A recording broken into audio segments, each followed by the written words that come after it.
What if I told you there was a visionary, a pioneer in the LGBTQ plus movement, whose work paved the way for queer people to have some semblance of rights?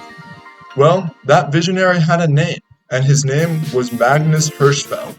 He was a sex researcher, psychologist, and scientist born in Berlin in 1868, and he lived until 1935. He was Jewish, gay, he had a boyfriend named Carl Geiss, and Hirschfeld's work was crucial for modern LGBTQ plus people to live the way that they are now, and for them to be a little bit destigmatized in Hirschfeld's time. In today's installment of Twig's Change Project, I will tell you about Magnus Hirschfeld's life, work, and what we can learn from such a brilliant mind who was regrettably forced into the shadows.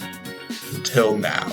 Let's begin by talking about Magnus Hirschfeld's ideas and findings relating to homosexuality. And I think the best way to do that is to compare his views to the views of another psychologist from his time, who you may or may not have heard of. His name is Sigmund Freud. So Freud famously thought that sexual desires were what drove human activity in many ways. And Freud acknowledged two different types of sexual attraction, heterosexual and homosexual. Freud argued that both of those desires were natural and human, but he also argued that those sexual orientations were formed in the upbringing of a person, and that they could be affected in the culture that that person was raised in, and their childhood experiences could also explain some of it. In contrast, Hirschfeld argued that your sexual orientation was determined when you were born, and he used the term angeboren, sorry, I don't speak German, and he argued that it wasn't a vice, a disease, or a pathogen, it wasn't a sin, and that it doesn't determine someone's personality or their capacity to do good any more than being right-handed or left-handed does. If that wasn't enough, Hirschfeld also pioneered trans rights when trans people were politically and socially invisible. According to an article from the Holocaust Museum, Hirschfeld defined transvestites, sorry again I don't speak German, broadly as people who did not conform to their sex assigned at birth. This encompassed a wide variety of gender non-conforming people, like people who dressed in drag, people who wore clothes that weren't of their traditional gender, and of course people whose gender identities differed from their sex assigned at birth. Hirschfeld also argued that these transvestites had distinct sexual orientations that were not determined by their preferred gender identity, and that those two things, sexuality and gender identity, were completely separate. Hirschfeld offered counseling and support to these transvestites as well. He helped them explore their gender identity, and he even worked with German law enforcement to give out special passes called Transvestitenschein, or transvestite certificates to those people. According to the Holocaust Museum, by the way, these passes prevented people from being arrested for disorderly conduct and helped prevent police violence against transvestites. Cool, right?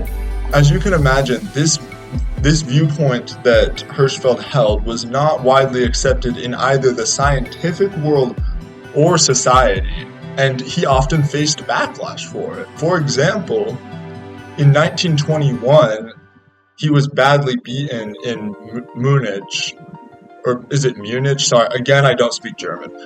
And a newspaper article, rather than condemning the horrific crime as a crime, it celebrated the crime, saying, quote, "The next time his skull might be crushed."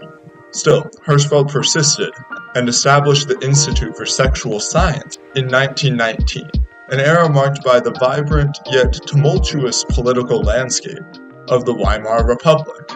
The institution was revolutionary, offering an array of resources that were profoundly ahead of their time and challenged prevailing societal norms. The Institute provided complex sex education, a pioneering initiative in an age when discussions about sexuality were largely suppressed or confined to private spheres. This education aimed to demystify sexual health, provide accurate information, and foster a more open understanding of human sexuality. Beyond education, the Institute offered medical care that was unprecedented in its scope. It catered to individuals with various sexual health concerns, including those related to sexually transmitted infections, contraception, and gender identity.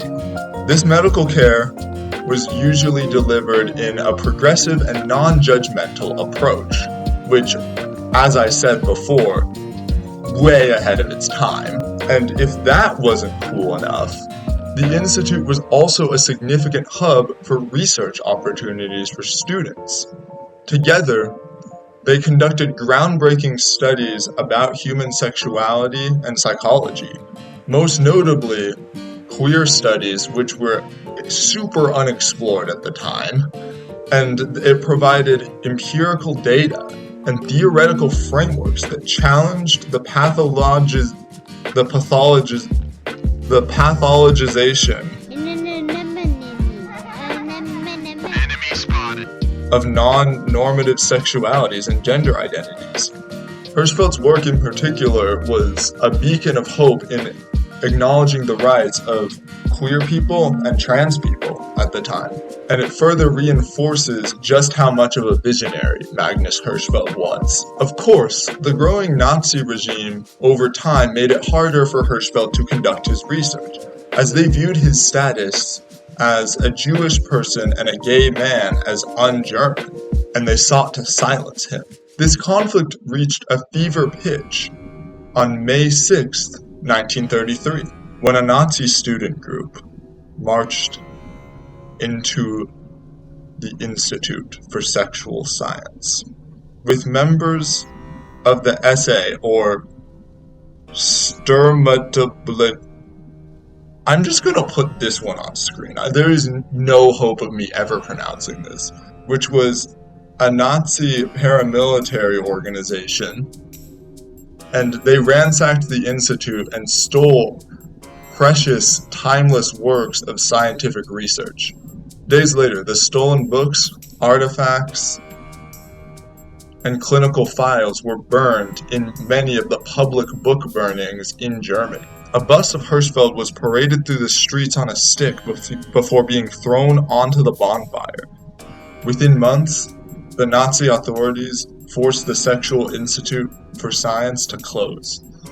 Devastated, Hirschfeld moved to France, continued his work, and then died shortly after in 1935. But his work is a symbol of liberation, pioneering, and freedom in a world where his ideas and views were not widely accepted. I only wish he could have known the world as it is today, and how much his legacy meant for freedom of LGBTQ plus people today to live their lives and be open about them, not having to lie to people or be someone that they aren't. The world still isn't perfect in this regard, though, as LGBTQ plus rights, particularly in America, have been constantly under fire by conservative politicians and religious groups. And it would not do Magnus Hirschfeld justice to see the world go backwards. That is why we must remember the pioneers of the past, so that we can learn from them and apply their ideas to the current circumstances. In a world full of hate and prejudice, Hirschfeld chose love and kindness. And we must do the same. Not only should we accept and include our LGBTQ plus neighbors, we must actively stand up for their rights when they are under attack. And if we do that, the world will become a better place for all of us to flourish. That's all I have for you today. So if you enjoyed this video, consider hitting that like button and subscribing, because it tells me when you do that you want me to tell more stories of forgotten historical icons of social justice. And I really love making this content, so I'd really appreciate it. As always, I hope you all have a great day. Peace.